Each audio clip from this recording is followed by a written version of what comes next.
안녕하십니까? 인생 이야기 채널을 찾아주신 구독자 여러분.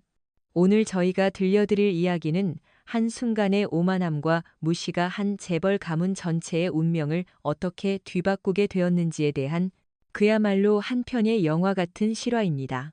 돈과 권력이 전부라 믿었던 세상의 꼭대기에 선 여자. 그리고 그들의 발밑에서 묵묵히 자신의 삶을 살아가는 한 남자.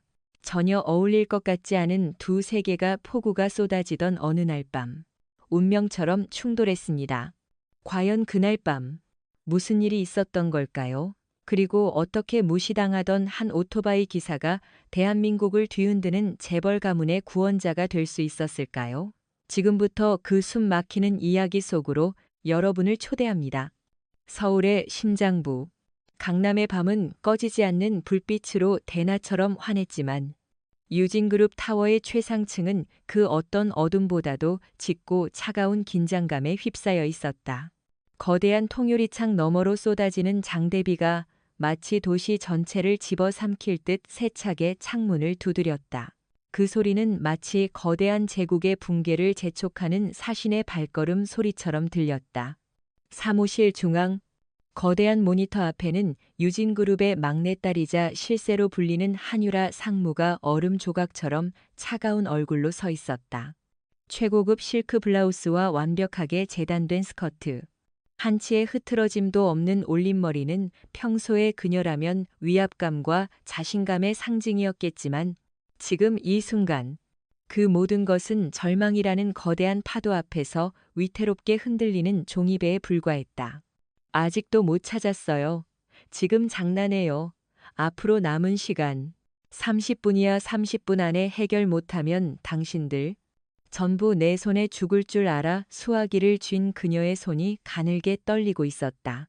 전화기 너머 유진그룹 최고의 전문가들로 구성된 보안팀은 이미 넋이 나간 목소리로 끙끙 앓는 소리만 내뱉고 있었다. 그들을 탓할 수도 없었다. 지금 모니터를 가득 채운 것은 정교한 비즈니스 데이터가 아닌 해골 마크와 함께 시뻘건 색으로 카운트다운을 알리는 무자비한 랜섬웨어의 협박 메시지였다. 유진그룹의 모든 데이터는 암호화되었다. 30분 안에 100억을 입금하지 않으면 모든 자료는 영원히 삭제될 것이다. 하필이면 오늘이었다. 싱가포르 국부펀드와 그룹의 명운이 걸린 수천억대 계약 체결이 불과 1시간도 채 남지 않은 이 시점에 누군가 유진그룹의 심장부인 메인 서버에 치명적인 바이러스를 심어놓은 것이다. 이것은 단순한 해킹이 아니었다. 그룹의 내부 사정을 훤히 꿰뚫고 있는 자의 소행임이 분명했다. 그러나 지금은 범인을 찾는 것보다 당장 눈앞의 재앙을 막는 것이 급선무였다. 방법이 없습니다. 상무님, 이건 저희가 아는 종류의 랜섬웨어가 아닙니다. 복호하는커녕 지금도 계속해서 백업 서버까지 감염시키고 있습니다.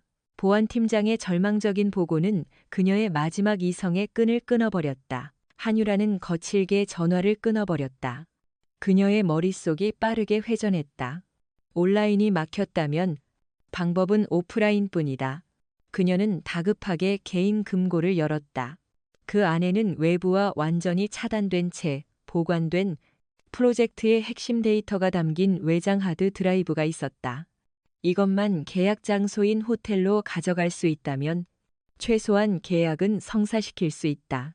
하지만 창밖은 이미 폭우로 인해 도시 전체가 마비 상태였다.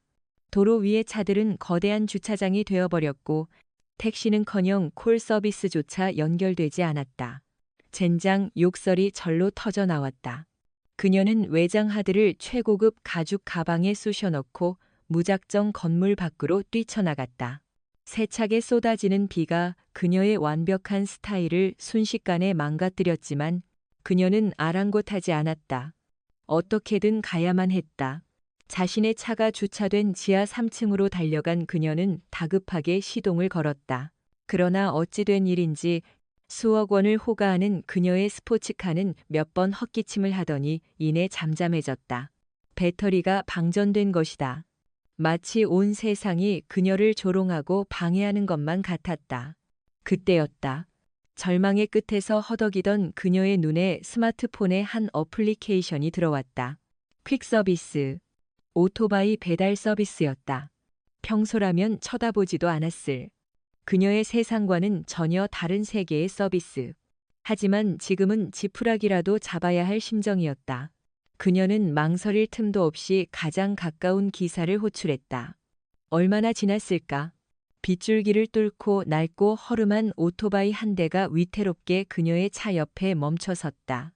오토바이에서 내린 남자는 흠뻑 젖은 낡은 배달 조끼를 입고 있었다.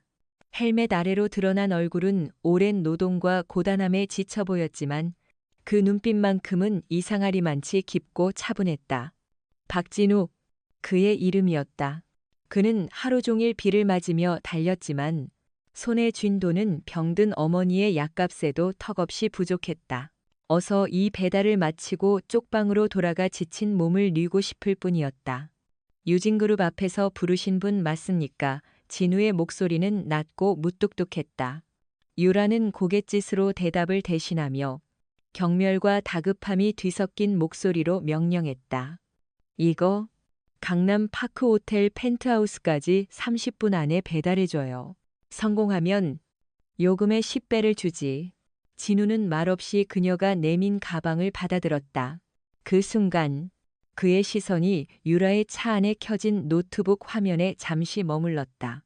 시뻘건 해골 마크와 빠르게 줄어드는 카운트다운 숫자. 그리고 그 아래로 복잡하게 흘러가는 에러 코드들. 그것을 본 진우가 무심코 한마디를 내뱉었다. 크로노스 변종이군요. 정면으로 해독하려 하면 시간 낭비일 텐데 네트워크 커널의 접근 프로토콜부터 차단해야 길이 보입니다. 순간 사무실 안의 공기가 얼어붙었다. 한유라의 눈이 가늘어졌다. 그녀는 믿을 수 없다는 듯 진우를 위아래로 훑어보았다. 흠뻑 젖은 생쥐꼴을 한 배달 기사의 입에서 방금 전까지 그룹 최고의 전문가들도 해결하지 못했던 문제의 핵심을 꿰뚫는 말이 나오다니 자존심이 상한 그녀의 입가에 냉소가 어렸다. 당신이 뭘 안다고 짓거려 배달이나 할 것이지. 그러나 그녀의 마음 한구석에서는 절박함이 솟구쳤다. 어쩌면 아니, 말도 안 돼. 하지만 이대로 모든 것을 잃을 수는 없었다. 경멸과 마지막 희망 사이에서 그녀는 잔인한 조롱 섞인 제안을 던졌다. 좋아. 그렇게 잘났으면 증명해봐. 그녀는 자신의 차 문을 활짝 열고 노트북을 가리켰다. 5분. 5분 주지. 5분 안에 저 바이러스 확산이라도 못 막으면 당장 내 눈앞에서 꺼져. 그것은 제안이 아닌 모욕이었다. 한낱 오토바이 기사를 향한 세상 꼭대기에 선 재벌녀의 아나무인 격인 조롱. 진우는 아무 말 없이 그녀를 응시했다. 그의 깊은 눈동자 속에서 아주 잠깐 스치듯 지나가는 감정의 파문을 유라는 읽을 수 없었다. 그는 흠뻑 젖은 헬멧을 천천히 벗었다. 빗물이 그의 지친 얼굴을 타고 흘러내렸다. 그리고 그는 그 어떤 망설임도 없이 그녀의 수억 원짜리 스포츠카 운전석에 자신의 젖은 몸을 앉혔다. 최고급 가죽 시트가 빗물에 젖어들었지만 그는 신경 쓰지 않았다. 그의 손이 노트북 키보드 위로 올라갔다. 과연 이 무시당하던 오토바이 기사는 5분 안에 기적을 만들어낼 수 있을까요? 그의 정체는 무엇이며 이 만남은 두 사람의 인생을 그리고 유진그룹의 운명을 어떻게 바꿔놓게 될까요? 저희 인생 이야기 채널을 구독하고 알림 설정을 하시면 이어지는 놀라운 이야기들을 놓치지 않으실 수 있습니다. 여러분의 구독과 좋아요는 저희에게 큰 힘이 됩니다. 감사합니다. 박진우의 젖은 손가락이 노트북 키보드 위를 스치는 순간 지하 주차장의 축축하고 무거운 공기가 순식간에 팽팽하게 당겨졌다. 한유라는 팔짱을 낀 채 여전히 경멸과 의심이 뒤섞인 눈으로 그를 지켜보고 있었다. 그녀의 머릿속에서는 이 어처구니 없는 상황에 대한 분노와 혹시나 하는 신락 같은 기대감이 격렬하게 충돌했다. 고작 퀵서비스 기사가 뭘 할 수 있겠어? 시간 낭비야. 이성을 담당하는 뇌의 한 부분이 그렇게 외쳤지만 그녀의 시선은 마치 자석에 이끌린 쇠붙이처럼 그의 손가락 끝에 고정되어 있었다. 진우의 손놀림은 그야말로 경이로웠다. 그것은 단순히 키보드를 두드리는 행위가 아니었다. 마치 수십 년간 건반을 연주해온 피아니스트처럼 그의 열 손가락은 키보드 위에서 춤을 추듯 현란하게 움직였다. 타닥, 타다닥 정적을 깨는 기계적인 소음만이 규칙적으로 울려 퍼졌다. 그의 눈은 모니터에 고정된 채 그 깊이를 알 수 없는 눈동자는 수없이 흘러가는 암호화된 코드의 강물을 거슬러 오르는 연어처럼 날카롭고 집요하게 무언가를 파고들고 있었다. 노트북 화면은 검은 바탕에 초록색 글씨들이 폭포수처럼 쏟아지는 일반인이라면 보자마자 현기증을 일으킬 법한 모습으로 변해 있었다. 뭐 하는 거야 유라가 자신도 모르게 중얼거렸다. 그녀의 목소리에는 이제 조롱이 아닌 순수한 경악이 담겨 있었다. 그녀 역시 IT 분야의 문외한은 아니었다. 하지만 지금 진우가 다루고 있는 것은 그녀가 아는 상식의 범주를 아득히 뛰어넘는 수준이었다. 그는 마치 시스템의 창조주처럼 보이지 않는 길을 열고 막힌 벽을 허물며 바이러스의 심장부를 향해 거침없이 나아가고 있었다. 스마트폰 타이머의 숫자가 빠르게 줄어들고 있었다. 4분, 3분, 유라의 심장 박동 소리가 귓가에 울릴 정도로 거세졌다. 그때 지상에서 보안팀장에게서 전화가 걸려왔다. 상무님 말도 안 되는 일이 벌어지고 있습니다. 바이러스 확산 속도가 갑자기 현저하게 줄어들었습니다. 누군가 외부에서 방화벽을 재구축하고 있는 것 같습니다. 팀장의 흥분된 목소리에 유라는 침을 꿀꺽 삼켰다. 그녀의 시선이 다시 진우에게 향했다. 그의 이마에는 땀방울이 송골송골 맺혀 있었고 굳게 담은 입술은 그의 초인적인 집중력을 보여주고 있었다. 2분, 1분, 그리고 마침내 타이머가 10초를 남겨둔 순간 타닥탁 진우의 손가락이 마지막 엔터키를 누르는 소리가 유난히 크고 명료하게 울렸다. 그러자 마치 마법처럼 모니터를 가득 채웠던 붉은 해골 마크와 카운트다운 숫자가 순식간에 사라졌다. 그 자리에는 유진그룹의 푸른 로고가 마치 아무 일도 없었다는 듯 평화롭게 떠 있었다. 일단 급한 불은 껐습니다. 진우가 낮은 목소리로 말했다. 그는 지친 듯 길게 숨을 내쉬며 의자에 등을 기댔다. 바이러스의 확산을 막고 외부 네트워크와의 연결을 강제로 끊었습니다. 아직 완벽한 치료는 아니지만 최소한 데이터가 삭제되는 최악의 상황은 막은 겁니다. 계약서 원본 파일이 있는 백업 서버는 안전할 겁니다. 한유라는 아무 말도 할 수 없었다. 눈앞에서 벌어진 일을 도저히 믿을 수가 없었다. 대한민국 최고의 전문가들이 2시간 동안 쩔쩔매던 재앙을 이 남루한 행색의 남자가 단 5분 만에 막아냈다. 충격과 혼란, 그리고 그녀의 자존심에 깊게 새겨진 균열. 그녀는 애써 평정심을 되찾으려 차가운 목소리를 냈다. 어떻게 한 거지 말씀드리지 않았습니까? 크로노스 변종은 정면 공격이 아니라 시스템의 가장 깊숙한 곳, 커널의 통신 규약을 먼저 장악해야 한다고. 마치 전염병을 막기 위해 도시 전체를 봉쇄하는 것과 같은 원리입니다. 그의 설명은 간결하고 명확했다. 유라는 그제야 깨달았다. 이 남자는 단순한 퀵서비스 기사가 아니다. 그는 상상을 초월하는 실력을 가진 세상에 알려지지 않은 천재였다. 하지만 인정하고 싶지 않았다. 자신의 판단이 틀렸다는 것을, 자신이 한없이 오만했다는 것을 인정하는 것은 그녀에게 죽기보다 싫은 일이었다. 수고했어. 약속한 돈은 바로 입금해주지. 그녀는 애써 무심한 척 말하며 지갑을 꺼내려 했다. 하지만 진우는 그녀의 말을 가로막았다. 돈은 필요 없습니다. 그는 자리에서 일어나 젖은 몸을 털었다. 그의 눈빛은 다시 처음처럼 무뚝뚝하고 고단해 보였다. 저는 약속을 지켰을 뿐입니다. 그럼 이만. 그는 미련 없이 스포츠카에서 내려 자신의 낡은 오토바이에 올랐다. 부르릉 시동 거는 소리와 함께 그는 다시 폭우 속으로 사라졌다. 마치 한여름 밤의 꿈처럼 그렇게 흔적도 없이 유라는 텅 빈 운전석과 평온을 되찾은 노트북 화면을 번갈아 보며 한동안 멍하니 서 있었다.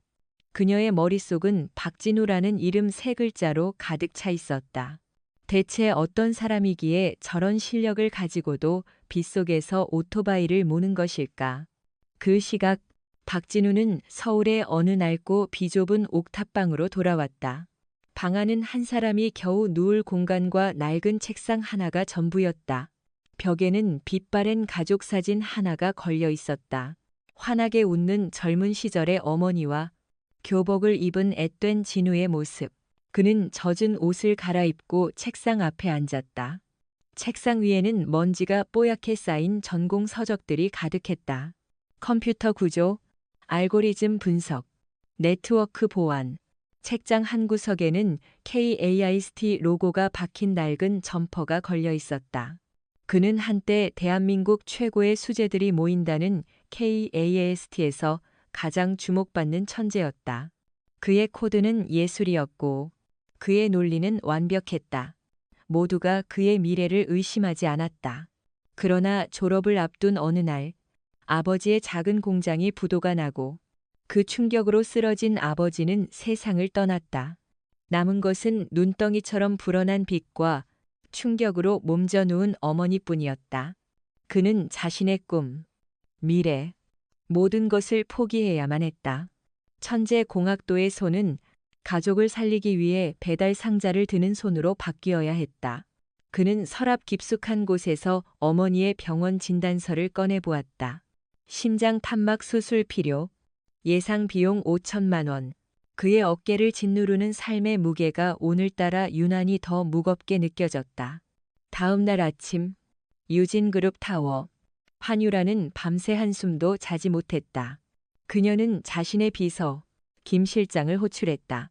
어제 나한테 왔던 퀵서비스 기사, 박진우, 그 사람에 대해 알아봐. 아주 사소한 것 하나까지. 전부.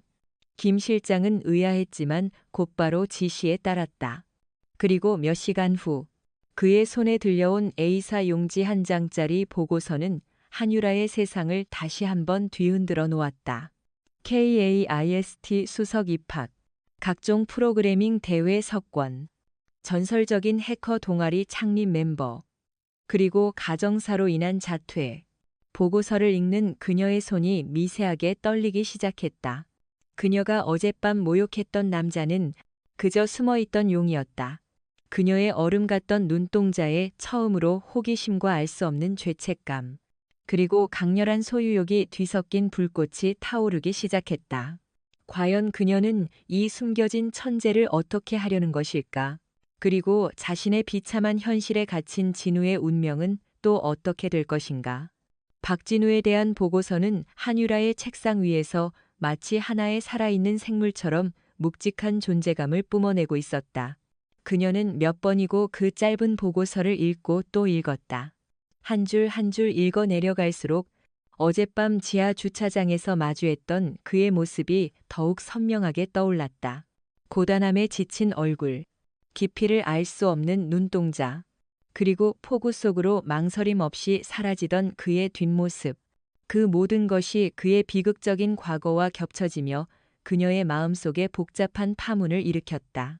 재능을 가졌음에도 불구하고 세상의 가장 낮은 곳에서 허덕이는 한 남자의 모습은 태어나면서부터 모든 것을 가졌지만 단 한 번도 자신의 힘으로 무언가를 쟁취해 본 적 없는 그녀에게 낯선 종류의 경외심과 동시에 알 수 없는 분노를 느끼게 했다.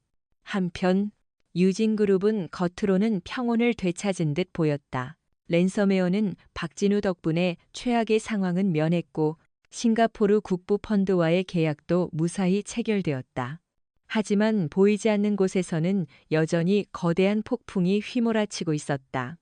보안팀의 최종 분석 결과는 명확했다.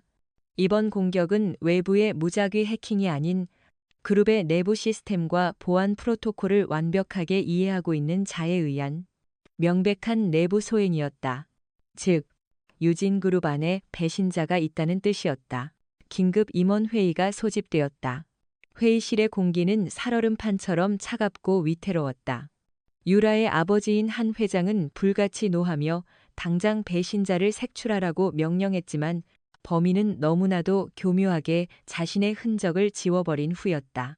그가 남긴 것은 마치 유령처럼 시스템 곳곳에 숨겨진 언제 다시 터질지 모르는 백도어 백돌들 뿐이었다. 보안팀은 이 숨겨진 통로들을 찾아내 제거하려 했지만 하나를 막으면 다른 곳에서 새로운 문제가 터져나오는 그야말로 두더지 잡기 게임 같은 절망적인 상황이 반복되고 있었다. 이건 저희의 능력 밖입니다. 보안팀장은 결국 백기를 들었다. 그의 말에 회의실은 깊은 침묵에 빠졌다. 그때 한유라의 머릿속에 한 사람의 얼굴이 떠올랐다. 박진우. 어쩌면 그라면 이 복잡하게 얽힌 실타래를 풀 수 있을지도 모른다. 그녀는 결심했다.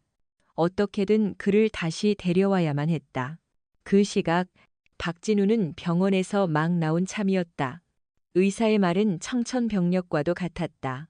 어머니의 상태가 생각보다 빠르게 악화되고 있으며 당장 이번 주 내로 수술 날짜를 잡지 않으면 생명이 위험할 수도 있다는 것이었다. 그의 눈앞이 캄캄해졌다. 5천만 원. 그에게는 평생을 벌어도 만져보기 힘든 거액이었다. 그는 온갖 금융기관의 문을 두드려봤지만 불안정한 직업과 과거의 빚 때문에 대출은 번번이 거절당했다. 사채에 손을 댈까 하는 위험한 생각까지 스쳐 지나갔지만 그는 고개를 저었다. 그렇게 해서 어머니를 살린다 한들 그게 과연 진정으로 어머니를 위한 길일까? 절망감에 휩싸여 옥탑방으로 돌아온 그의 눈에 들어온 것은 문 앞에 멈춰 서 있는 낯선 검은색 세단과 그 옆에 서 있는 한유라의 비서, 김 실장이었다. 박진우 씨 되십니까? 김 실장은 정중하게 물었다. 그의 손에는 두툼한 서류 봉투가 들려 있었다. 한유라 상무님께서 뵙기를 원하십니다. 진우는 경계심을 늦추지 않았다. 그는 이미 그들과 엮이고 싶지 않았다. 하지만 김 실장이 내민 서류 봉투의 내용물은 그의 결심을 송두리째 흔들어 놓았다. 봉투 안에는 서울대병원 VIP 병실 입원 확인서와 심장 판막 수술 예약 확인증이 들어 있었다. 그리고 그 아래에는 그가 평생 꿈꿔왔지만 감히 상상조차 할 수 없었던 금액이 적힌 계약서 초안이 있었다. 유진그룹의 회장실. 진우는 며칠째 입고 있던 낡은 티셔츠 차림으로 수백만 원짜리 이탈리아제 가죽 소파에 앉아 있었다. 그의 앞에는 한유라가 차가운 표정으로 앉아 있었다. 그녀는 더 이상 그에게 존댓말을 쓰지 않았다. 상황은 들었을 거야. 우리 그룹에 숨어든 쥐새끼를 잡아야겠어. 그리고 그 일을 해낼 수 있는 사람은 지금으로선 당신밖에 없는 것 같군. 그녀의 말투는 거만했지만 그 안에는 숨길 수 없는 절박함이 묻어 있었다. 어머니 수술비, 그리고 앞으로의 모든 치료비는 유진그룹에서 책임지겠어. 당신이 우리를 위해 일해주는 대가야. 계약 기간은 범인을 잡을 때까지. 어때? 거절할 수 없는 제안일 텐데 그것은 명백한 거래였다. 그녀는 그의 가장 아픈 약점을 정확히 파고들었다. 진우의 주먹이 불끈 쥐어졌다. 자존심이 갈기갈기 찢어지는 기분이었다. 재벌의 돈, 그들의 동정으로 어머니를 살려야 한다는 사실이 그를 미치게 했다. 그는 이 모든 것을 걷어차고 당장이라도 이 방을 나가고 싶었다. 하지만 눈앞에 어른거리는 어머니의 고통스러운 얼굴이 그의 발목을 붙잡았다. 한참의 침묵 끝에 진우가 입을 열었다. 그의 목소리는 쇳소리처럼 거칠었다. 좋습니다. 하지만 조건이 있습니다. 유라의 눈썹이 살짝 치켜 올라갔다. 감히 자신에게 조건을 거는 이 남자가 흥미롭다는 듯한 표정이었다. 이건 동정이나 자선이 아닙니다. 명백한 계약입니다. 나는 당신의 문제를 해결해주고 당신은 그 대가를 지불하는 겁니다.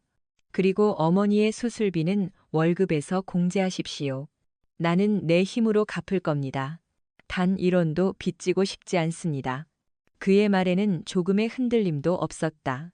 돈이 아닌 자신의 능력으로 정당한 대가를 받겠다는 한 남자의 마지막 자존심이었다. 유라는 잠시 그를 빤히 쳐다보았다.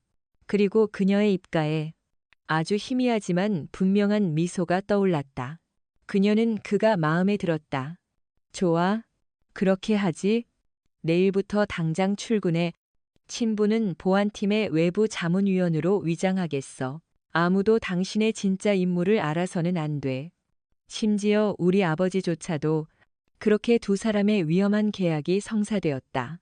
다음 날 박진우는 낡은 배달조끼 대신 어색한 정장 차림으로 유진그룹 타워에 들어섰다. 그의 남루한 행색과 어딘지 모르게 풍기는 이질감에 직원들의 수군거림이 뒤따랐다. 그는 시스템의 유령이 되어 어둠 속에 숨어든 배신자를 사냥하기 위한 첫발을 내디뎠다. 하지만 그는 아직 알지 못했다. 자신이 발을 들인 이 세계가 얼마나 깊고 어두운 음모로 가득 차 있는지. 그리고 이 차가운 얼음 공주와의 계약이 자신의 인생을 어떤 방향으로 이끌고 갈지를.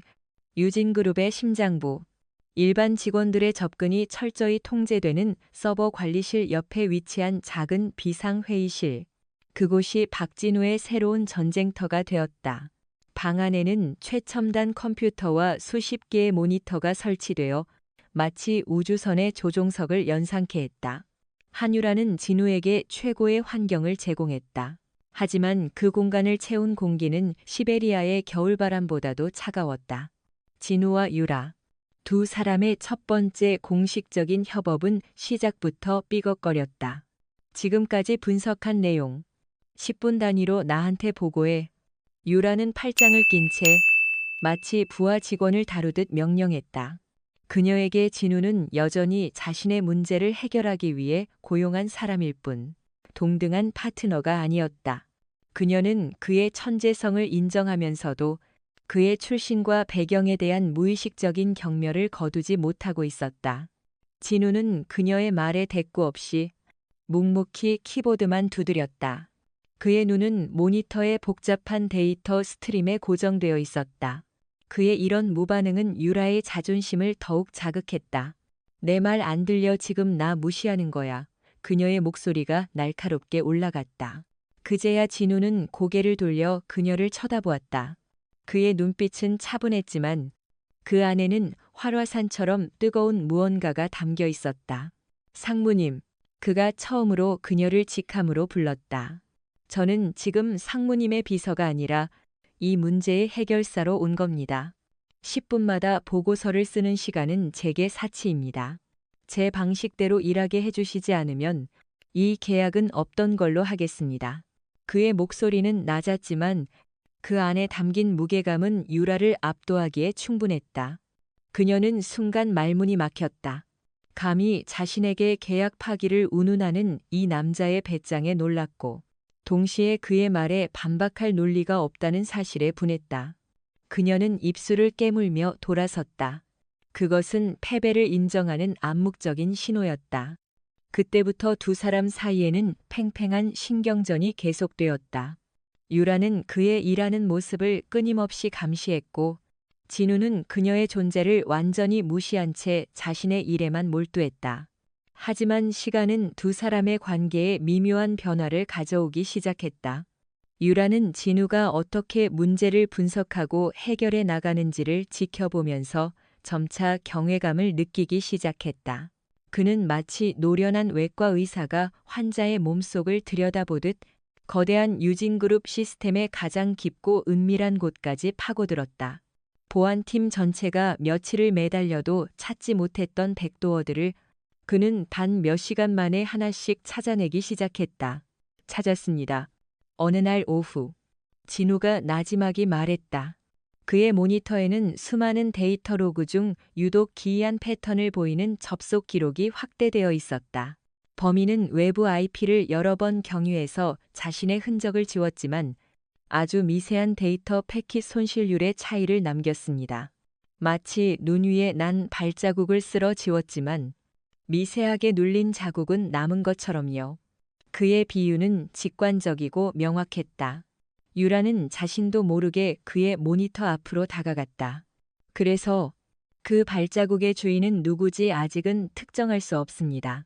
하지만 이자는 매우 신중하면서도 동시에 대담한 인물입니다. 그리고 자신의 실력에 대한 과신이 상당합니다. 바로 그 오만함이 그의 발목을 잡게 될 겁니다. 진우의 말에는 강한 자신감이 실려 있었다.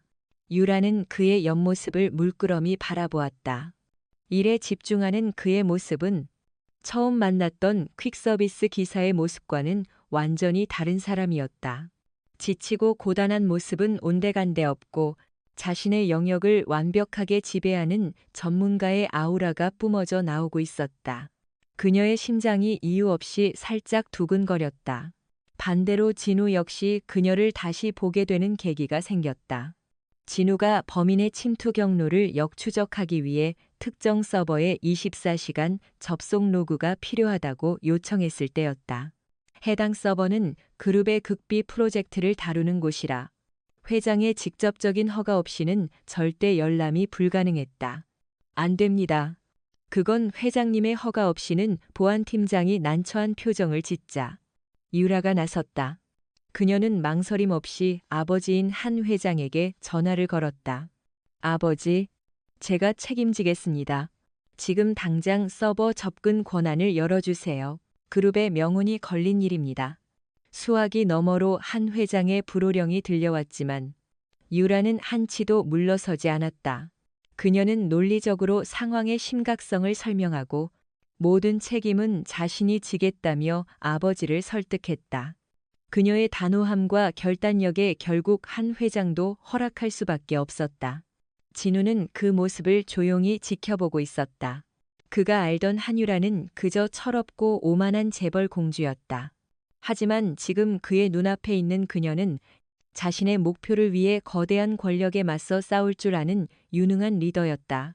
그는 처음으로 그녀에게서 상무라는 직함의 무게를 느꼈다.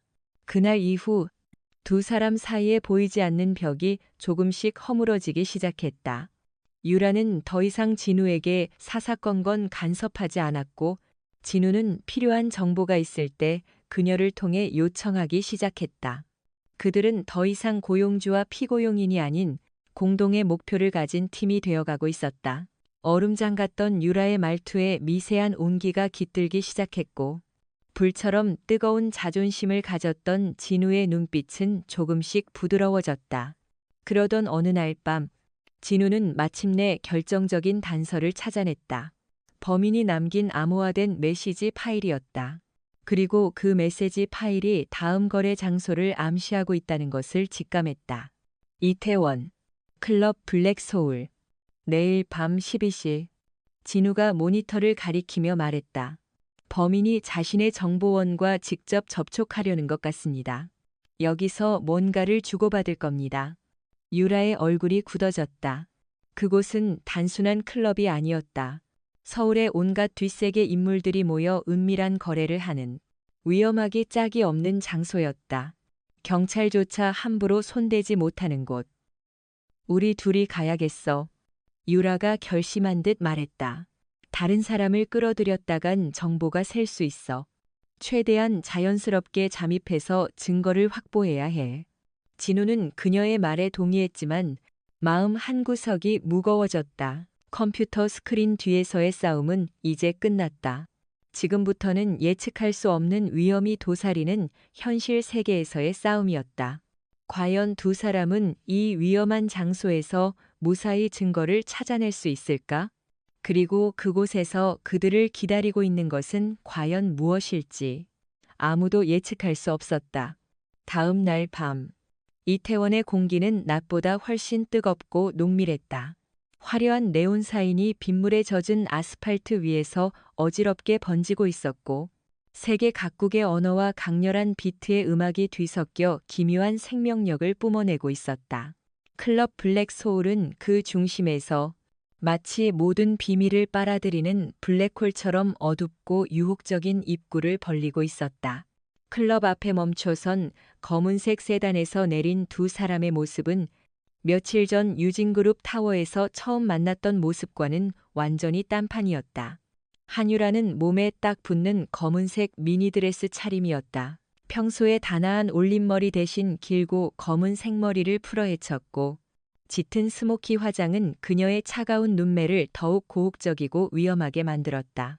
그녀는 더 이상 재벌가의 상무가 아닌 이 밤의 세계를 즐기러 온 자유분방한 셀러브리티처럼 보였다. 그녀의 옆에 선 박진우 역시 놀랍도록 변해 있었다. 유라가 직접 골라준 고급스러운 검은색 셔츠와 슬랙스는 그의 마른 체형을 감춰주며 숨겨져 있던 단단한 골격을 드러냈다. 며칠간의 고된 작업으로 지친 기색은 온데간데 없고 살짝 헝클어뜨린 머리와 무심한 듯 깊은 눈빛은 그를 어딘가 모르게 비밀을 간직한 남자처럼 보이게 했다. 두 사람이 나란히 서 있는 모습은 누가 보아도 완벽하게 어울리는 한 쌍의 연인이었다. 어색해 죽겠군. 진우가 낮은 목소리로 중얼거렸다. 그의 목소리에는 불편함이 가득했다. 이런 시끄러운 장소도 몸에 맞지 않는 비싼 옷도 그리고 무엇보다 바로 옆에서 강렬한 향수 냄새를 풍기는 한유라의 존재 자체가 그에게는 너무나도 낯설었다. 불평할 시간에 연기 연습이나 해. 조금이라도 어색하게 굴면 우린 여기서 뼈도 못 추릴 테니까. 유라가 차갑게 쏘아붙였지만 그녀 역시 어색하기는 마찬가지였다. 그녀는 자연스럽게 진우의 팔짱을 꼈다. 그의 단단한 팔 근육이 드레스 너머로 느껴지자 그녀는 자신도 모르게 얼굴이 살짝 붉어졌다. 두 사람은 클럽 안으로 들어섰다. 심장을 울리는 강렬한 음악과 번쩍이는 조명, 술과 땀 냄새가 뒤섞인 혼란스러운 공간이었다. 그들은 바의 자리를 잡 최대한 자연스럽게 주변을 살폈다. 유라의 정보에 따르면 배신자인 임원은 직접 나타나지 않고 대리인을 통해 정보원과 접선할 가능성이 높았다. 그들의 임무는 그 접선 현장을 포착하고 거래되는 물건이 무엇인지 알아내는 것이었다. 시간이 흐를수록 클럽 안의 열기는 더욱 뜨거워졌다. 유라는 짐짓 취한 척 진우의 어깨에 머리를 기댔다. 그녀의 머리카락이 그의 턱을 간지럽혔고 은은한 샴푸 향기가 그의 이성을 마비시킬 것만 같았다. 진우는 어색함에 몸이 굳어지는 것을 느꼈다. 저쪽이야. 3시 방향. VIP 룸으로 들어가는 남자. 유라가 그의 귓가에 속삭였다. 그녀의 뜨거운 숨결이 귓바퀴에 닿자 진우는 움찔했다. 그녀가 가리킨 곳에는 인상 험악한 남자 두 명이 서류 가방을 든 채 조심스럽게 VIP 룸으로 들어서고 있었다. 따라가야 해. 두 사람은 사람들 사이를 비집고 VIP 룸 복도로 향했다. 복도는 클럽 내부와는 달리 조용하고 어두웠다. 그들이 막 룸 앞에 다다랐을 때 안에서 격렬한 다툼 소리가 새어나왔다. 이게 전부가 아니잖아. 원본은 어디 있어. 약속한 돈부터 가져와. 그럼 넘겨주지. 쾅 하는 소리와 함께 문이 거칠게 열리고 서류 가방을 들었던 남자가 뛰쳐나왔다. 그의 뒤를 따라 덩치 큰 남자들이 쫓아나왔고 순식간에 복도는 아수라장이 되었다. 젠장, 틀어졌어. 유라가 외쳤다. 바로 그때 도망치던 남자가 유라와 진우를 발견하고는 그들을 인질로 삼으려는 듯 방향을 틀어 달려들었다. 진우는 반사적으로 유라를 자신의 등 뒤로 밀치고 달려드는 남자와 정면으로 맞섰다. 과거 공사판에서 잔뼈가 굵었던 그의 움직임은 의외로 날렵했다. 그는 남자의 공격을 피하며 그의 팔을 꺾어 제압했다. 하지만 그 순간 뒤쫓아오던 다른 덩치 큰 남자가 진우의 등 뒤에서 쇠파이프를 휘둘렀다. 안 돼. 유라의 비명이 터져나왔다. 진우는 피할 시간이 없었다. 그는 이를 악물고 충격을 받아낼 준비를 했다. 퍽 하는 둔탁한 소리가 울렸지만 고통은 예상했던 등 쪽이 아닌 옆구리에서 느껴졌다. 그가 고개를 돌렸을 때 믿을 수 없는 광경이 펼쳐졌다. 유라가, 그 차갑고 오만하던 한유라가 그를 밀치고 대신 쇠파이프를 맞은 것이다. 그녀는 신음소리와 함께 바닥으로 쓰러졌다. 유라 씨. 진우의 눈이 뒤집혔다. 분노가 그의 머리끝까지 치솟았다. 그는 자신을 공격했던 남자를 집어 던지고 쇠파이프를 든 남자에게 맹수처럼 달려들었다. 잠시 후 복도에는 진우와 쓰러진 유라, 그리고 고통스럽게 신음하는 남자들만이 남아 있었다. 진우는 급하게 유라에게 달려갔다. 그녀는 옆구리를 부여잡은 채 고통스럽게 얼굴을 찡그리고 있었다. 다행히 뼈는 다치지 않은 듯 했지만 시퍼렇게 멍이 들기 시작했다. 왜 그랬어요? 미쳤어요. 진우가 그녀를 부축하며 소리쳤다. 그의 목소리에는 분노와 함께 그 자신도 설명할 수 없는 깊은 걱정이 담겨 있었다. 유라는 고통 속에서도 희미하게 웃었다. 당신, 우리 회사 자산이잖아. 자산에 손실이 생기면 안 되지. 그녀는 농담처럼 말했지만 진우는 그녀의 눈동자 속에서 진심을 읽었다. 그 순간 그들 사이를 가로막고 있던 모든 벽들이 무너져 내렸다.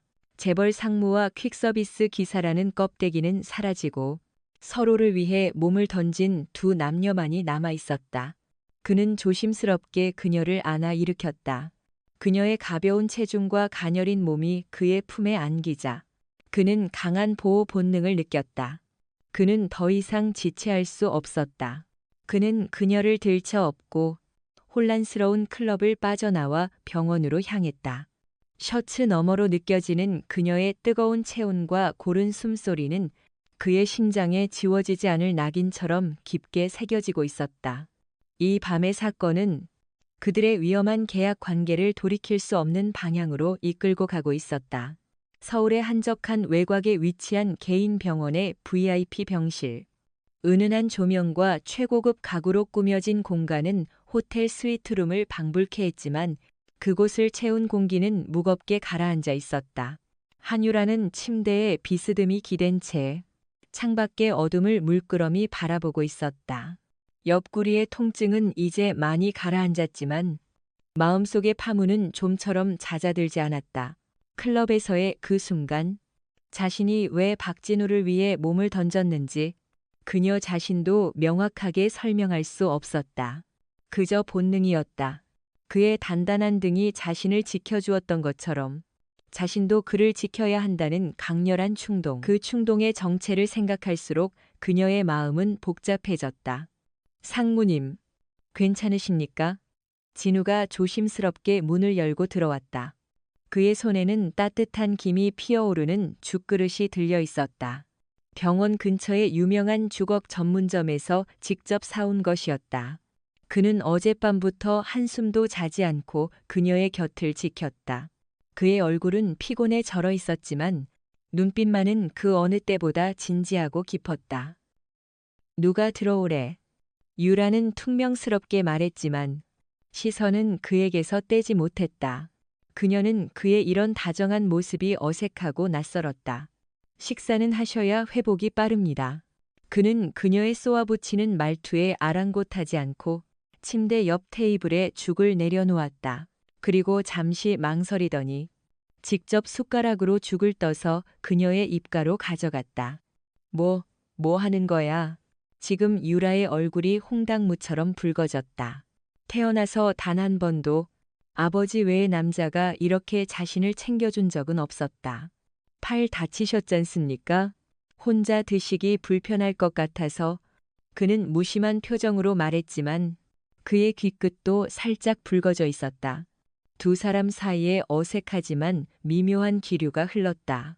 결국 유라는 마지못해 그가 떠주는 죽을 받아먹었다. 따뜻한 죽이 목을 타고 넘어가는 순간 얼어붙었던 그녀의 마음 한구석이 스르르 녹아내리는 것만 같았다. 클럽에서의 소동은 큰 수확 없이 끝났다. 서류 가방을 든 남자는 결국 놓쳤고 그가 떨어뜨린 가방 안에는 가짜 서류들만 들어 있었다. 배신자는 그들의 움직임을 예측하고 미끼를 던진 것이었다. 하지만 전혀 수확이 없었던 것은 아니었다. 진우는 소란 속에서 범인들이 주고받는 대화의 일부를 똑똑히 들었다. 북촌, 한옥, 다음 주. 범인은 다음 주에 북촌의 한옥에서 더 중요한 거래를 할 겁니다. 이번에는 단순한 정보원이 아니라 더 거물급 인사를 만날 가능성이 높습니다. 진우가 분석 결과를 보고했다. 유라는 고개를 끄덕였다. 그녀의 눈빛은 다시 예전의 냉철함을 되찾고 있었다. 그 전에 당신에 대해 더 알아야겠어. 그녀가 불쑥 말했다. 당신이 어떤 사람인지 알아야 내가 당신을 얼마나 더 믿을 수 있을지 판단할 수 있으니까. 그것은 핑계였다. 그녀는 그저 순수하게 박진우라는 남자에 대해 더 알고 싶어졌다. 다음 날 퇴원한 유라는 진우에게 그의 집에 데려다 달라고 요구했다. 진우는 당황했지만 그녀의 단호한 눈빛에 거절할 수 없었다. 그의 낡은 오토바이는 다시 서울의 도로를 달렸다. 이번에는 화려한 강남이 아닌 낡고 비좁은 골목길이 미로처럼 얽혀있는 서울의 또 다른 얼굴을 향해서였다. 진우의 옥탑방에 도착했을 때 유라는 잠시 말을 잃었다. 보고서를 통해 익히 알고 있었지만 직접 마주한 그의 삶의 공간은 상상 이상으로 척박했다. 금방이라도 무너져 내릴 것 같은 낡은 건물, 가파르고 좁은 계단, 그리고 한여름의 열기를 고스란히 품고 있는 뜨거운 옥상. 하지만 그곳에는 기묘한 평화로움이 있었다.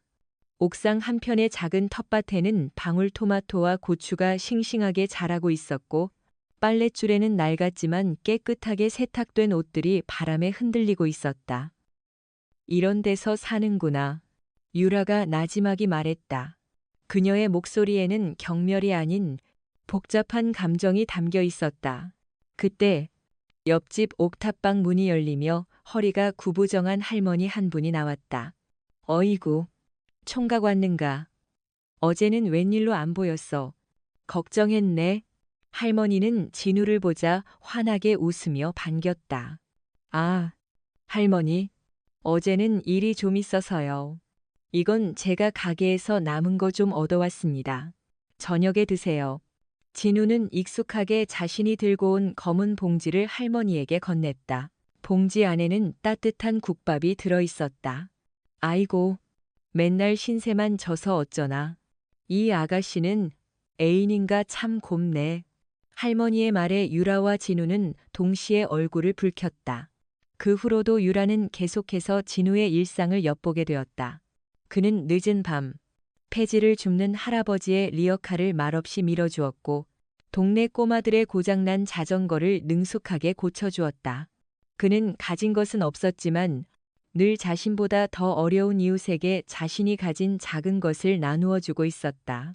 그 모습들은 유라가 살아온 세계에서는 단 한 번도 본 적 없는 풍경이었다. 그녀의 세계에서 나눔은 세금 감면을 위한 기부이거나 기업 이미지를 위한 홍보 활동일 뿐이었다. 그날 밤 두 사람은 옥상 평상에 나란히 앉아 캔맥주를 마셨다. 서울의 화려한 야경이 저 멀리 아득하게 보였다. 왜 그렇게 살지? 유라가 물었다. 뭘 말입니까? 그렇게 바보처럼. 당신이 가진 능력이면 얼마든지 더 나은 삶을 살 수 있잖아. 그런데 왜 이런 곳에서 당신보다 약한 사람들을 챙기면서? 진우는 잠시 말이 없었다. 그는 캔맥주를 한 모금 마시고는 씁쓸하게 웃었다. 가져본 사람만이 잃는 것의 고통을 알죠. 저도 한때는 모든 걸 가졌다고 생각했습니다. 하지만 한순간에 모든 걸 잃고 나니 비로소 진짜 중요한 게 뭔지 보이더군요. 그는 처음으로 그녀에게 자신의 과거에 대해 조금씩 털어놓았다. 꿈 많던 공학도 시절, 아버지의 파산, 그리고 어머니의 병. 그의 이야기는 담담했지만 그 안에 담긴 슬픔의 무게는 결코 가볍지 않았다. 저는 어머니를 지키지 못했습니다. 그래서 더 이상 제 주위의 누구도 저 때문에 아파하거나 힘들어하는 걸 보고 싶지 않습니다. 그게 제가 사는 이유입니다. 그의 고백에 유라는 자신의 이야기를 꺼내놓았다. 화려한 재벌 공주가 아닌 한 명의 인간 한유라로서의 이야기. 언제나 최고가 되어야 한다는 아버지의 압박. 자신을 시기하고 견제하는 오빠들. 진심을 나눌 친구 하나 없는 철저한 외로움. 그녀의 눈가에 물기가 어렸다. 나도 단 한 번도 내 힘으로 살아본 적이 없어. 모든 게 아버지의 그늘 아래서 정해진 길이었으니까. 그래서 당신이 부러웠어. 비록 가진 건 없어도 당신은 당신의 의지대로 살고 있잖아. 그 순간 두 사람의 눈이 마주쳤다. 그들의 눈동자 속에는 서로의 가장 깊은 외로움과 상처가 비치고 있었다. 그들은 서로가 너무나도 다른 세상에 살고 있지만 결국 같은 고독을 안고 살아가는 존재임을 깨달았다. 유라는 자신도 모르게 그에게 조금 더 다가앉았다. 그들 사이의 거리는 이제 거의 남아있지 않았다. 얼어붙었던 그녀의 마음이 그의 진솔함 앞에서 속수무책으로 녹아내리고 있었다. 그리고 그 변화는 앞으로 다가올 더 큰 폭풍의 전조가 되고 있었다. 박진우의 옥탑방에서 함께 밤을 보낸 그날 이후 두 사람의 관계는 이전과는 비교할 수 없을 정도로 깊어졌다. 물론 그 밤에 아무 일도 일어나지 않았지만 그들은 서로의 가장 연약한 부분을 공유하며 단순한 계약 관계를 넘어선 깊은 유대감을 형성했다. 판유라의 마음속에서 박진우는 더 이상 고용한 해결사가 아닌 유일하게 기댈 수 있는 단단한 버팀목이 되어가고 있었다. 그녀의 얼음장 같던 표정은 그와 함께 있을 때면 눈에 띄게 부드러워졌고 차가운 말투 속에서도 숨길 수 없는 따뜻함이 묻어나왔다. 한편 유진그룹 내부의 배신자인 최 이사는 초조해지기 시작했다. 클럽에서의 접선이 실패로 돌아가고 자신이 심어놓은 백도어들이 하나씩 제거되고 있다는 사실을 알게 된 그는 한유라의 뒤에 자신을 능가하는 실력자가 있다는 것을 직감했다. 그는 더 이상 시간을 끌 수 없다고 판단했다. 그는 한유라와 그 그림자 조력자를 동시에 제거하고 유진그룹을 차지하기 위한 마지막 승부수를 던지기로 결심했다. 그것은 그야말로 완벽하게 설계된 치명적인 함정이었다. 최 이사는 먼저 그룹의 라이벌인 태성그룹과 비밀리에 접촉했다. 그는 태성그룹에게 유진그룹의 차세대 반도체 설계도 원본 데이터를 넘기는 대가로 막대한 자금과 자신을 유진그룹의 새로운 회장으로 밀어주겠다는 약속을 받아냈다. 그리고 그는 이 모든 범죄의 주범으로 박진우를 지목할 교묘한 계획을 세웠다. 그는 먼저 진우의 컴퓨터에 역으로 추적이 불가능한 스파이웨어를 심었다. 그리고 진우가 시스템의 취약점을 분석하기 위해 사용하는 패턴과 동일한 방식으로 극비데이터 서버에 접근했다. 그는 마치 진우가 해킹을 하는 것처럼 보이도록 모든 디지털 발자국을 위조했다. 심지어 그는 진우의 개인 계좌로 태성그룹으로부터 거액의 돈이 입금된 것처럼 보이는 가짜 거래 내역까지 만들어냈다. 모든 조각들이 박진우는 태성그룹에 매수된 스파이라는 하나의 그림을 가리키고 있었다. 진우와 유라는 북촌 한옥에서의 거래를 막기 위해 며칠 밤낮으로 분석에 매달렸다. 진우는 마침내 거래가 이루어질 정확한 시간과 장소, 그리고 거래 방식까지 파악해냈다.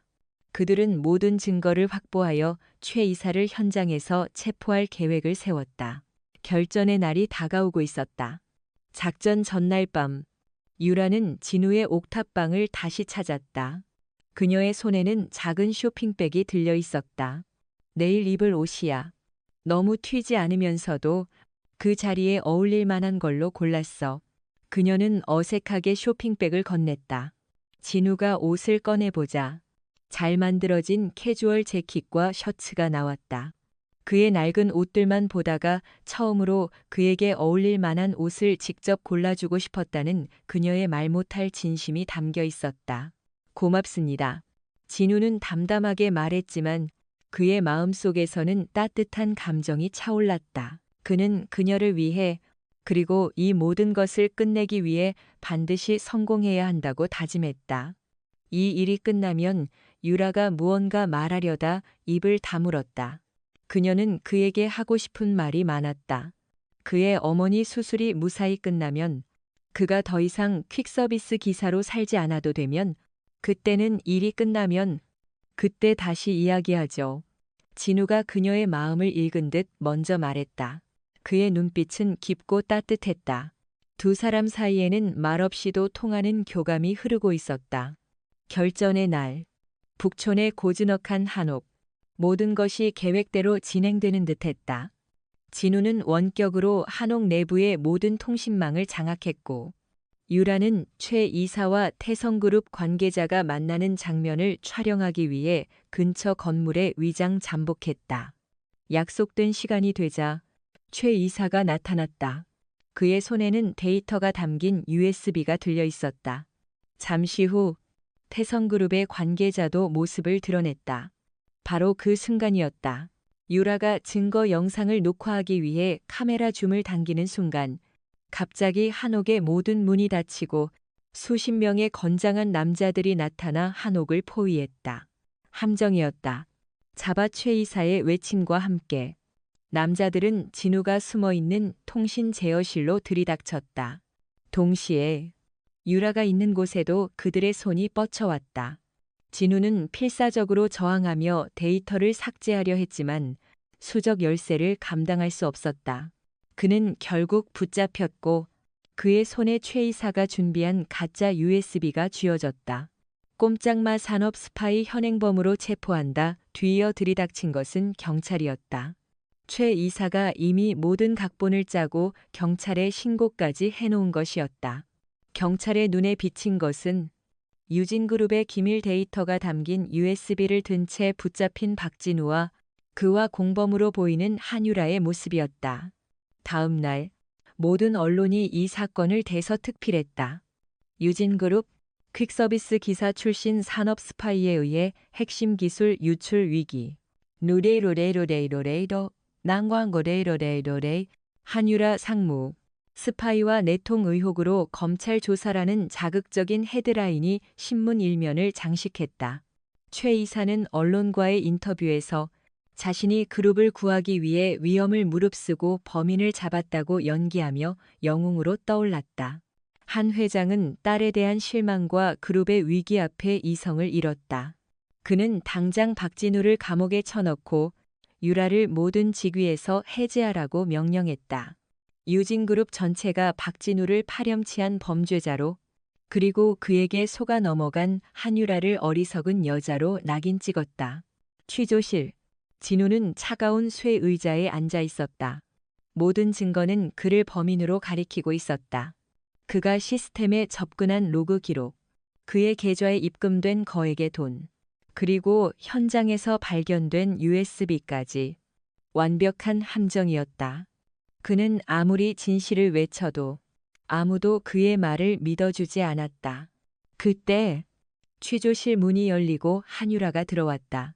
그녀의 얼굴은 창백했지만 눈빛만은 흔들리지 않고 있었다. 그녀는 차가운 책상을 사이에 두고 그의 맞은편에 앉았다. 형사들은 잠시 자리를 비켜주었다. 미안해. 유라가 먼저 입을 열었다. 그녀의 목소리가 가늘게 떨렸다.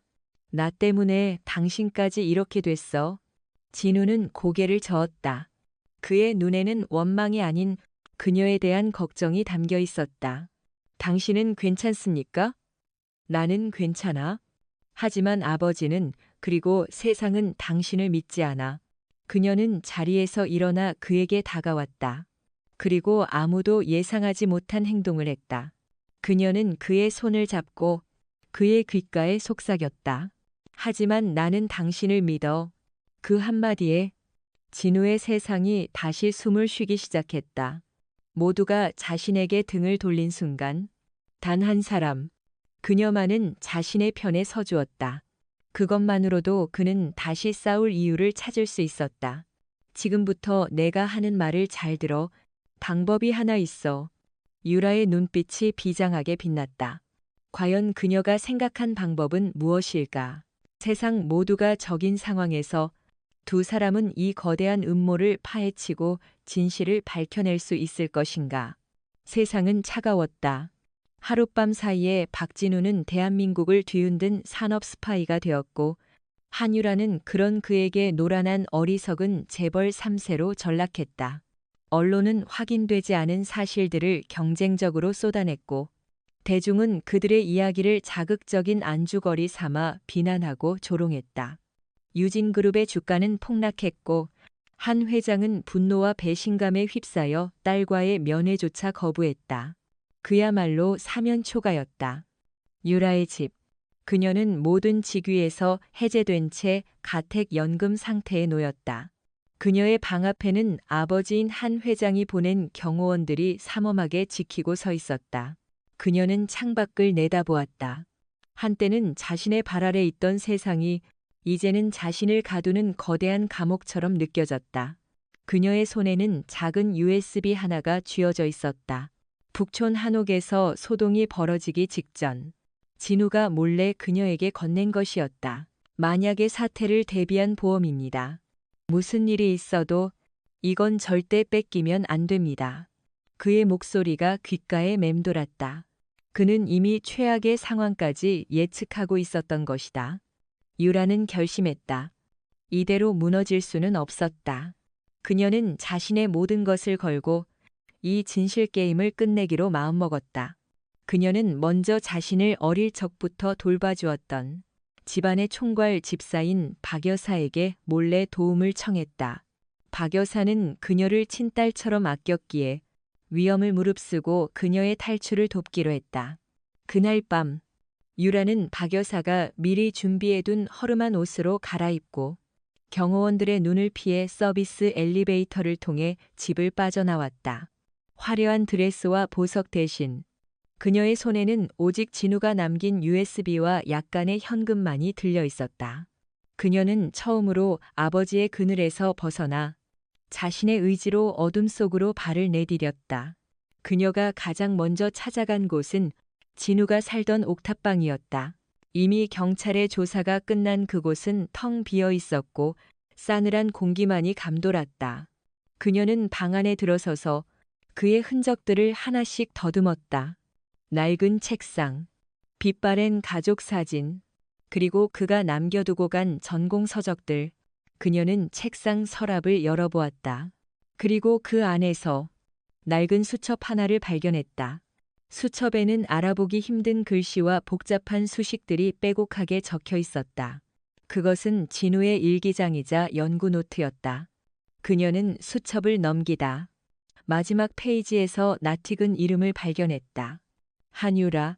그리고 그 옆에는 그녀조차 잊고 있었던 그녀의 개인 서버 접속 정보와 비밀번호가 적혀 있었다. 위험 요소, 백업 필요, 짧은 메모와 함께 그녀는 그제야 깨달았다. 진우는 처음부터 그녀를 의심한 것이 아니라 보호하려 했다는 것을. 그는 그녀의 개인 서버가 최 이사의 다음 공격 목표가 될 것을 예측하고 미리 대비책을 마련해 두려 했던 것이다. 눈물이 그녀의 뺨을 타고 흘러내렸다. 그녀는 수첩을 품에 안고 곧장 PC방으로 향했다. 허름한 모자를 눌러쓰고 마스크로 얼굴을 가린 그녀의 모습은 영락없는 평범한 여대생이었다. 그녀는 구석진 자리에 앉아 진우가 남긴 USB를 컴퓨터에 연결했다. USB 안에는 PLANB라는 이름의 파일 하나가 있었다. 그녀가 파일을 실행하자 복잡한 프로그램이 실행되며 진우의 목소리로 녹음된 음성 메시지가 흘러나왔다. 유라 씨, 만약 당신이 이 메시지를 듣고 있다면 상황은 최악으로 치달았을 겁니다. 하지만 아직 끝난 게 아닙니다. 최 이사는 제 모든 것을 위조했지만 단 하나 그가 계산하지 못한 것이 있습니다. 바로 당신의 존재입니다. 음성 메시지는 계속되었다. 진우는 최 이사가 자신을 함정에 빠뜨릴 것을 대비해 역으로 그의 모든 움직임을 추적하고 기록하는 프로그램을 비밀리에 만들어 두었다고 했다. 그리고 그 프로그램의 결과물, 즉 최 이사의 모든 범죄 증거는 유진그룹의 메인 서버가 아닌 가장 안전한 곳, 바로 한유라 그녀의 개인 서버에 암호화된 상태로 전송되도록 설계해 놓았다는 것이었다. 수첩에 적힌 정보로 당신의 서버에 접속하세요. 그리고 이 프로그램으로 암호를 해독하면 모든 진실을 손에 넣을 수 있을 겁니다. 하지만 조심해야 합니다. 최 이사도 당신의 서버를 노리고 있을 겁니다. 시간이 없습니다. 그 순간 PC방의 스피커에서 다급한 목소리가 흘러나왔다.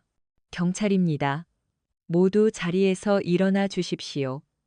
신분증 검문이 있겠습니다. 최 이사가 그녀를 추적하기 시작한 것이었다. 그는 유라가 진우의 마지막 카드를 가지고 있을 것이라 확신하고 경찰 내의 인맥을 동원해 그녀를 찾고 있었다. 유라는 심장이 캤는 것 같았다.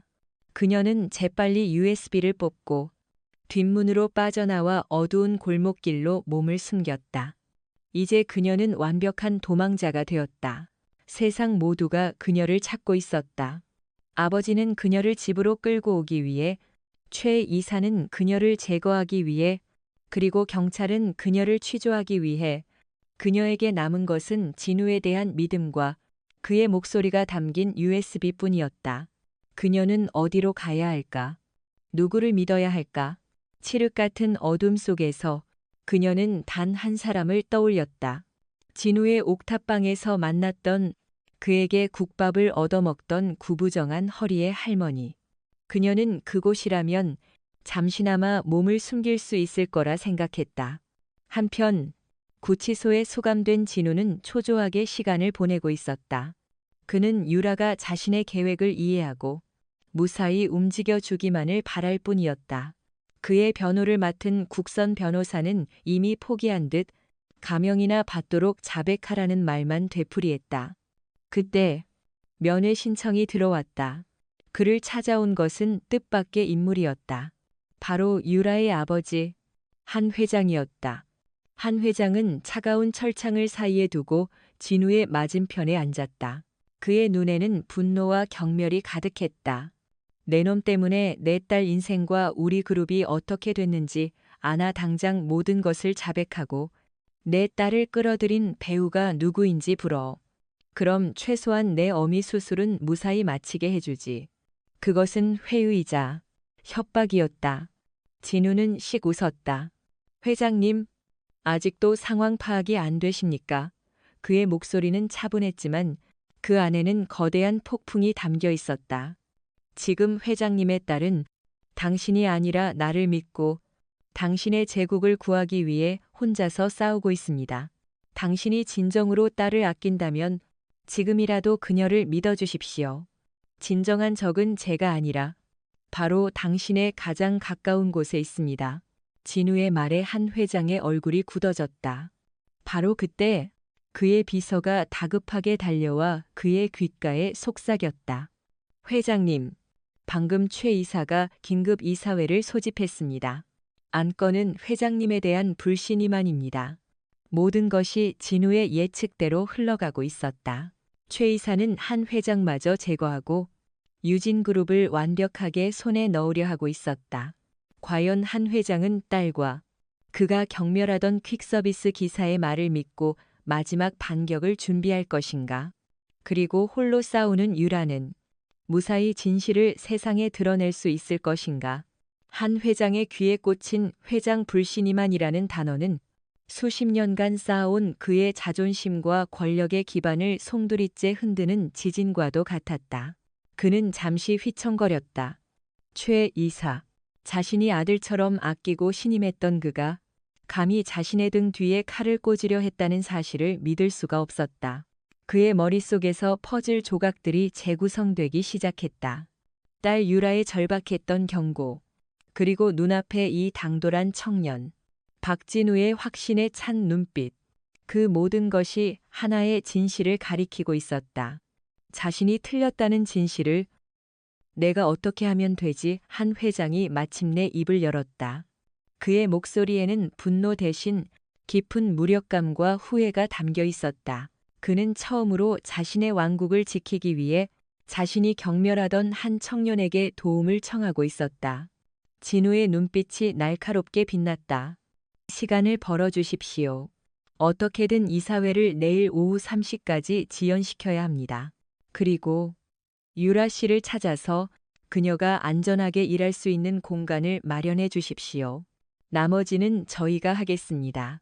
그 시각 한유라는 진우의 옥탑방 동네 허름한 골목길에 몸을 숨기고 있었다. 그녀는 진우에게 국밥을 얻어먹던 그 할머니의 작은 방 한 구석에 웅크리고 있었다. 할머니는 아무것도 묻지 않고 그저 따뜻한 밥 한 그릇과 쉴 곳을 내어주었다. 세상의 꼭대기에서 쫓겨난 그녀가 기댈 곳은 역설적이게도 세상의 가장 낮은 곳이었다. 그녀는 할머니가 빌려준 낡은 노트북을 켜고 진우가 남긴 PLANB 프로그램을 실행했다. 화면에는 복잡한 암호 해독 프로세스가 시작되었다. 그녀는 자신의 개인 서버에 접속해 진우가 숨겨둔 진실의 판도라 상자를 열기 시작했다. 하지만 최 이사의 추적 역시 집요했다. 그녀가 인터넷에 접속하는 순간 그의 그림자들이 다시 그녀를 쫓기 시작했다. 찾았어. 마포구의 한 PC방 IP다. 당장 출동해. 최 이사의 다급한 목소리가 경찰 내부망을 통해 퍼져나갔다. 하지만 그들이 덮친 PC방의 유라는 없었다. 그녀는 진우가 미리 심어둔 IP 우회 프로그램을 이용해 실제 자신의 위치를 숨기고 있었던 것이다. 마치 유령처럼 그녀는 서울의 여러 곳에 가짜 흔적을 남기며 최 이사의 수사망을 교란했다. 한편 한 회장은 자신의 모든 인맥과 권력을 동원해 시간을 벌기 시작했다. 그는 갑작스러운 건강 악화를 이유로 이사회 연기를 요청했고 그의 충성스러운 임원들은 절차상의 문제를 제기하며 최 이사를 압박했다. 유진그룹 내부에서는 보이지 않는 치열한 권력 투쟁이 벌어지고 있었다. 마침내 한 회장의 사람들이 유라를 찾아냈다. 그들은 그녀를 아무도 찾을 수 없는 경기도 외곽의 한 비밀 안가로 옮겼다. 그곳에는 최고의 인터넷 환경과 보안 시스템이 갖춰져 있었다. 유라는 그곳에서 밤낮을 잊은 채 암호 해독 작업에 몰두했다. 화면 위로 수많은 데이터들이 폭포수처럼 쏟아졌다. 최 이사와 태성그룹 간의 비밀 계약서, 수백억 원대의 비자금 거래 내역, 그리고 그가 박진우에게 누명을 씌우기 위해 증거를 조작하는 모든 과정이 담긴 충격적인 영상 로그까지 진실의 윤곽이 서서히 드러나고 있었다. 마침내 이사회가 열리는 날 오후 3시 유진그룹 타워의 대회의실은 살얼음판 같은 긴장감으로 가득 찼다. 최 이사는 승리를 확신한 듯 여유로운 미소까지 띠고 있었다. 그는 한 회장의 시대가 끝났다고 믿어 의심치 않았다. 존경하는 이사 여러분, 저는 오늘 비통한 심정으로 이 자리에 섰습니다. 한 회장님의 오랜 독단과 최근 한유라 상무가 연루된 불미스러운 사건으로 인해 우리 유진그룹은 창사 이래 최대의 위기를 맞았습니다. 이제는 새로운 리더십이 필요할 때입니다. 최 이사의 선동적인 연설이 끝나고 회장 불신임안에 대한 투표가 시작되려던 바로 그 순간이었다. 쾅 회의실의 거대한 문이 활짝 열렸다. 모든 사람들의 시선이 문 쪽으로 쏠렸다. 그곳에는 며칠 전까지만 해도 도망자 신세였던 한유라가 그 어느 때보다 당당하고 위험 있는 모습으로 서 있었다. 그리고 그녀의 옆에는 구치소에 있어야 할 박진우가 차분하고 날카로운 눈빛으로 회의실 안을 훑어보고 있었다. 한 회장이 직접 빼내온 것이었다. 누구야? 여길 어떻게 최 이사의 얼굴이 하얗게 질렸다. 회의는 아직 끝나지 않았습니다. 최 이사님, 유라가 차가운 목소리로 말했다. 그녀는 회의실 중앙으로 걸어와 자신의 노트북을 대형 스크린에 연결했다. 이 자리에 계신 분들께 제가 지난 며칠간 목격한 진실을 보여드리기 위해 왔습니다. 스크린이 켜지고 가장 먼저 나타난 것은 북촌 한옥에서 촬영된 영상이었다. 최 이사가 태성그룹 관계자와 은밀하게 거래하는 모습, 그리고 박진우에게 누명을 씌우라고 지시하는 그의 목소리가 회의실 전체에 울려 퍼졌다. 장내는 순식간에 아수라장이 되었다. 이사들의 경악과 분노에 찬 외침이 터져나왔다. 이건 조작이야. 저놈들이 날 함정에 빠뜨린 거라고 최 이사가 미친 사람처럼 소리쳤다. 하지만 그의 발악은 진우가 스크린에 띄운 다음 자료 앞에서 힘을 잃었다. 그것은 최 이사의 컴퓨터에서 직접 추출한 그의 모든 범죄 행각이 담긴 원본 데이터 로그였다. 그 어떤 변명도 통하지 않는 완벽한 증거였다. 그리고 여기 최 이사님께서 태성그룹으로부터 받은 성공보수 내역입니다. 유라가 마지막 결정타를 날렸다. 스크린에는 수백억 원이 오고 간 해외 계좌 내역이 뚜렷하게 나타났다. 모든 것이 끝났다. 최 이사는 그 자리에서 경비들에 의해 제압되었고 뒤이어 들이닥친 검찰 수사관들에게 체포되었다. 그가 쌓아 올린 거짓의 성은 진실이라는 거대한 파도 앞에서 허무하게 무너져 내렸다. 회의실에는 잠시 정적이 흘렀다. 모든 이사들이 경애와 감탄이 뒤섞인 눈으로 유라와 진우를 바라보았다. 그때 한 회장이 자리에서 일어나 천천히 진우에게 다가왔다. 그는 진우의 어깨에 손을 얹고 깊게 고개를 숙였다. 내가 틀렸네? 정말 미안하네. 젊은이? 그리고 고맙네. 한평생 누구에게도 고개를 숙여본 적 없는 거대 그룹의 총수가 한때는 퀵서비스 기사였던 청년 앞에서 진심으로 사과하고 있었다. 그 모습은 이 길고 어두웠던 싸움의 진정한 끝을 알리는 상징적인 장면이었다.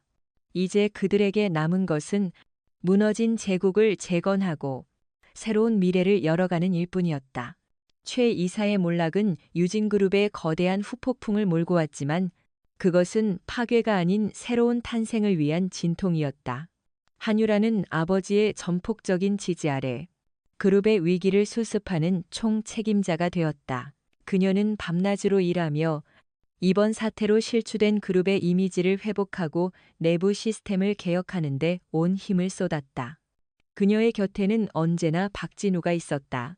박진우는 공식적으로 모든 누명을 벗었다. 그의 이야기는 얼굴 없는 영웅으로 언론에 알려졌고 수많은 IT 기업에서 천문학적인 연봉을 제시하며 그를 스카우트하려 했다. 하지만 그는 모든 제안을 거절했다. 그에게는 이미 자신이 있어야 할 곳이 정해져 있었다. 한 회장은 약속대로 유진그룹 내에 정보보안 및 미래전략 총괄본부라는 새로운 부서를 신설했다. 그리고 그 초대 본부장 자리에 파격적으로 박진우를 임명했다.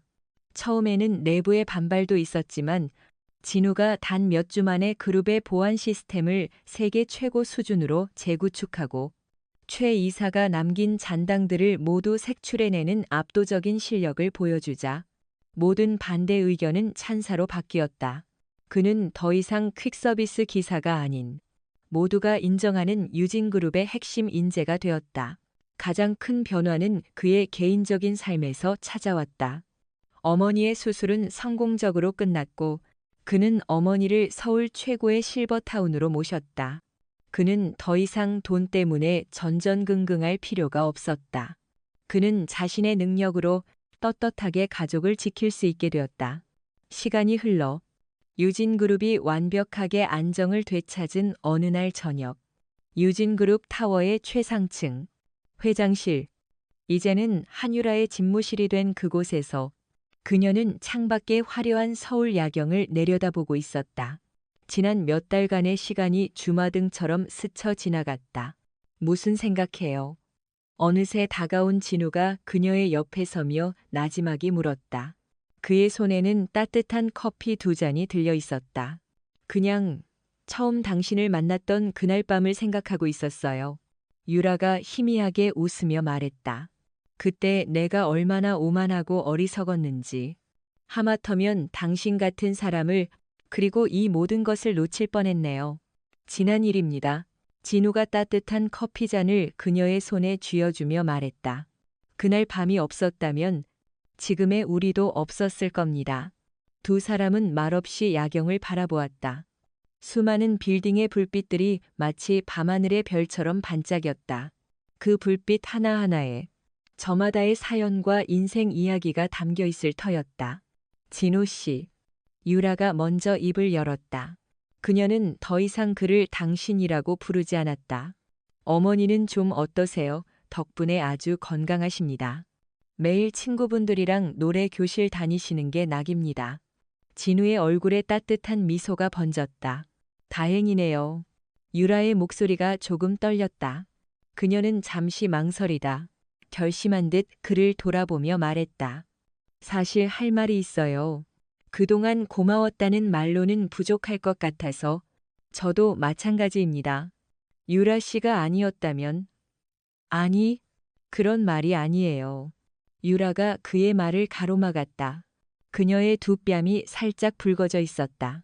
나 당신을, 아니, 진우 씨를 한 사람의 남자로서 좋아하게 된 것 같아요. 그녀의 고백은 솔직하고 담백했다. 더 이상 재벌 상무의 권위도 얼음 공주의 차가움도 없었다.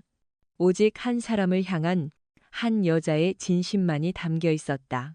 진우는 잠시 놀란 듯 그녀를 바라보았다. 그의 심장이 세차게 뛰기 시작했다. 지난 몇 달간 그 역시 그녀에게 특별한 감정을 느껴왔다. 함께 위험을 헤쳐나가며 보았던 그녀의 강인함, 약한 모습을 보이며 기댔던 그녀의 여린 모습, 그리고 자신을 끝까지 믿어주었던 그녀의 마음에 그의 마음도 이미 움직이고 있었다. 그는 대답 대신 조용히 그녀의 손을 잡았다. 그의 손은 여전히 조금 거칠었지만 그 어느 때보다 따뜻하고 든든했다. 그의 눈빛이 모든 것을 말해주고 있었다. 앞으로 유진그룹을 지키는 것뿐만 아니라 당신도 지켜주고 싶습니다. 제게 그럴 자격을 주시겠습니까? 유라의 눈가에 이슬이 맺혔다. 그녀는 활짝 웃으며 고개를 끄덕였다.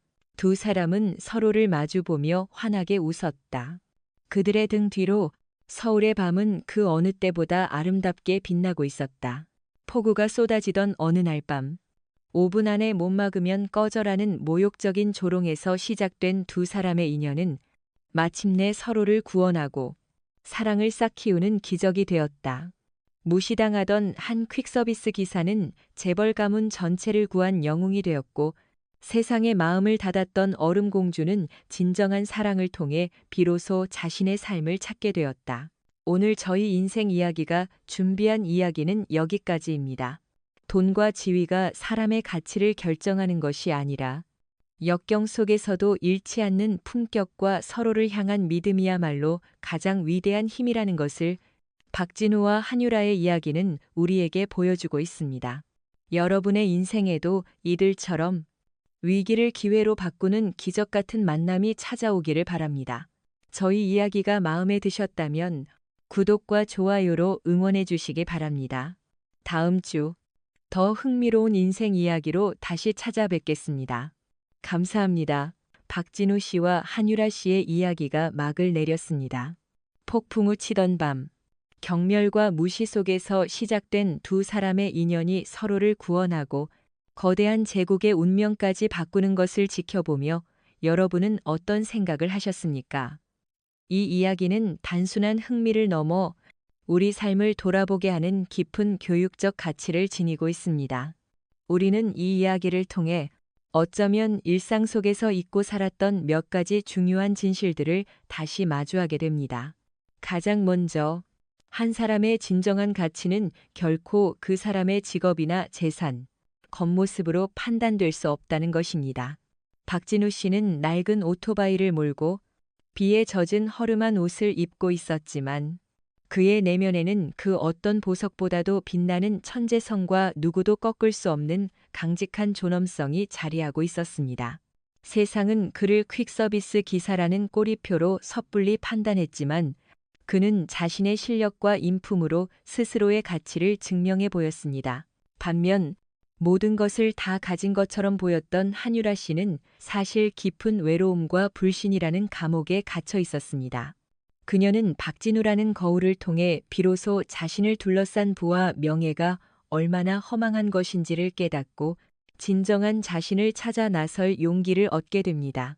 이 이야기는 우리에게 묻습니다. 당신은 지금 겉으로 드러난 조건이 아닌 그 사람의 내면을 얼마나 깊이 들여다보고 있냐고 말입니다. 또한 이 이야기는 불신과 편견의 벽을 허무는 것은 결국 진심 어린 믿음과 공감이라는 사실을 보여줍니다. 만약 한유라 씨가 마지막 순간까지 박진우 씨를 의심했다면, 만약 그녀가 세상의 비난과 아버지의 압박에 굴복하여 그를 믿어주지 않았다면 진실은 영원히 어둠 속에 묻혔을 것입니다. 그녀의 선택은 단지 한 사람을 구한 것이 아니라 썩어있던 거대한 시스템을 바로잡는 계기가 되었습니다. 때로는 온 세상이 등을 돌릴지라도 단 한 사람의 굳건한 믿음이 얼마나 큰 기적을 만들어낼 수 있는지를 이 이야기는 증명하고 있습니다. 마지막으로 우리 인생의 위기는 때로는 성장을 위한 절호의 기회가 될 수 있다는 교훈을 줍니다. 랜섬웨어 공격이라는 최악의 위기는 박진우에게는 숨겨진 재능을 펼칠 무대가 되었고, 한유라에게는 껍질을 깨고 진정한 리더로 거듭날 수 있는 시험대였습니다. 만약 그들이 위기 앞에서 좌절하고 포기했다면 그들의 삶은 아무것도 변하지 않았을 것입니다. 하지만 그들은 정면으로 부딪혔고 그 과정에서 서로의 상처를 보듬고 함께 성장했습니다. 지금 혹시 힘든 시간을 보내고 계신 분이 있다면 이 이야기를 통해 작은 위로와 용기를 얻으셨으면 좋겠습니다. 당신의 삶에 닥친 시련이 어쩌면 당신을 더 높은 곳으로 이끌어줄 가장 소중한 기회일지도 모릅니다. 제가 이 이야기를 구성하면서 가장 마음에 와 닿았던 것은 절망의 가장 깊은 곳에서도 결코 자신의 존엄성을 잃지 않았던 박진우 씨의 모습이었습니다. 그의 가난은 선택이 아니었지만 자신의 신념을 지키며 떳떳하게 살아가고자 했던 그의 태도는 분명한 선택이었습니다.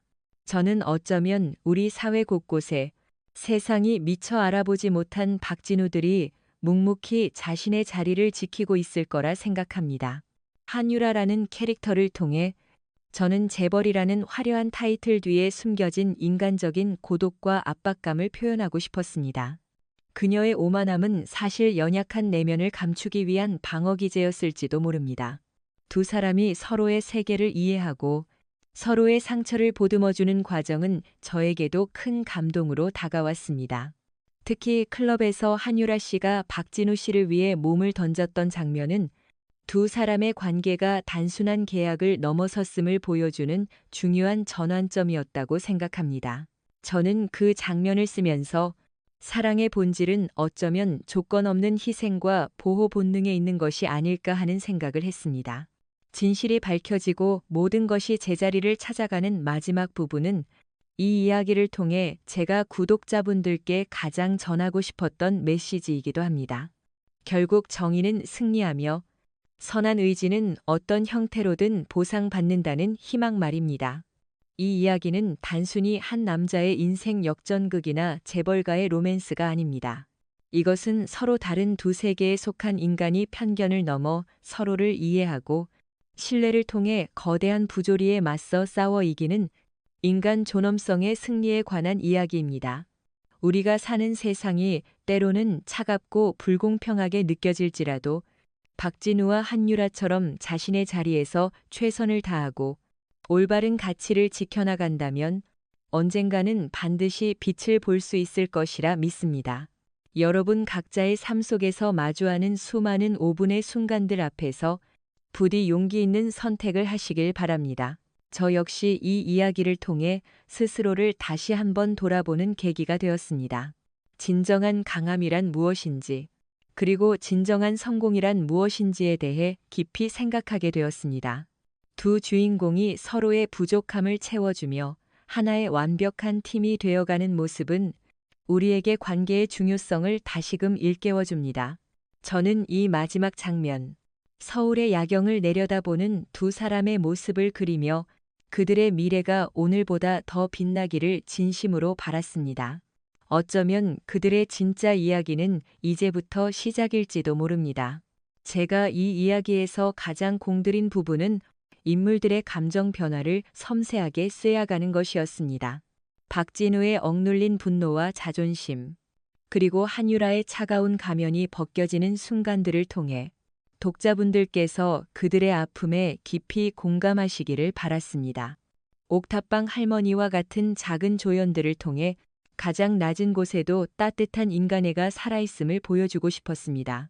최이사의 완벽한 함정은 그만큼 진실을 밝히는 과정이 얼마나 어려운지를 상징합니다. 그럼에도 불구하고 희망을 이야기하고 싶었습니다.